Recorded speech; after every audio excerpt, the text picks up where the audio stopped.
Crude यानी कि कच्चा तेल। सबसे बड़ा सवाल ये कि आखिरकार ये घटता क्यों नहीं, गिरता क्यों नहीं, कब आएगा $90? सबसे बड़ा सवाल ये। लेकिन उससे पहले ये तो डरा रहा है, $100 के ऊपर जाने को तैयार होता दिख रहा है, और वो भी तब जबकि युद्ध को लेकर सारी अच्छी खबरें आती दिख रही है।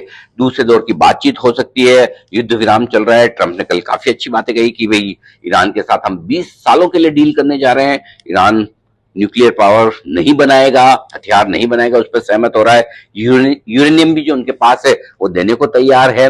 अब वो तो यहां तक भी बोल गए कि ईरान हमारा अच्छा दोस्त है। अब सोचिए, ये सारी की सारी चीजें उन्होंने बोली है। हॉर्मुज को भी पूरी तरह से खोलने की बात कर रहे हैं। लेबनान और इजराइल के बीच में भी बातचीत शुरू हो रही है, वहां भी सीज फायर हो गया। फिर तो कच्चा तेल नीचे आना चाहिए ना, लेकिन नहीं आ रहा। वजह क्या है?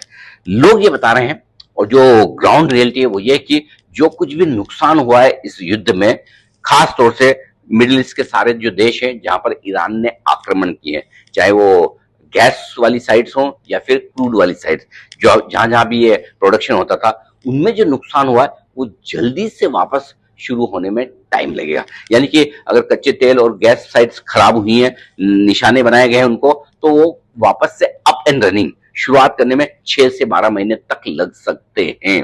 और जब तक ये साइट्स पूरी तरह से फिर से शुरुआत ना कर पाए, तब तक कच्चे तेल की थोड़ी शॉर्टेज रह सकती है, नंबर 1।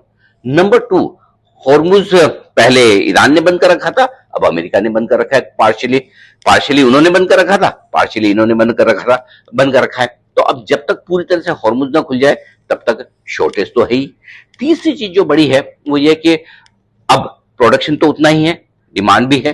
अब वापस नई फैसिलिटी बनने में, पुरानी फैसिलिटी बनने में टाइम लगेगा। तो जो पहले की फैसिलिटी जो अभी तक चल रही है, क्या वहां प्रोडक्शन बढ़ाया जा सकता है? यदि हाँ, तो कब और कितना? ये तीसरा सवाल है। इन सारी चीजों को लेकर अभी भी असमंजस है, और इसीलिए कच्चे तेल के दाम युद्ध खत्म होने के बड़े और मजबूत संकेत आने के बावजूद नीचे नहीं आ रहे, क्योंकि जब तक ये बात सुनिश्चित ना हो कि मिडिल ईस्ट की तरफ से सप्लाई आसानी से आएगी, नंबर 1, और बढ़कर आएगी, तब तक कच्चे तेल के लिए $90 या इसके नीचे आना थोड़ा सा मुश्किल काम है। तो ये एक बड़ा फैक्टर है जिस पर आपको रखनी है नजर। क्या है आपका विचार? कच्चा तेल पहले $110 या पहले $90? जल्दी से आप अपने विचार लिख भेजिए।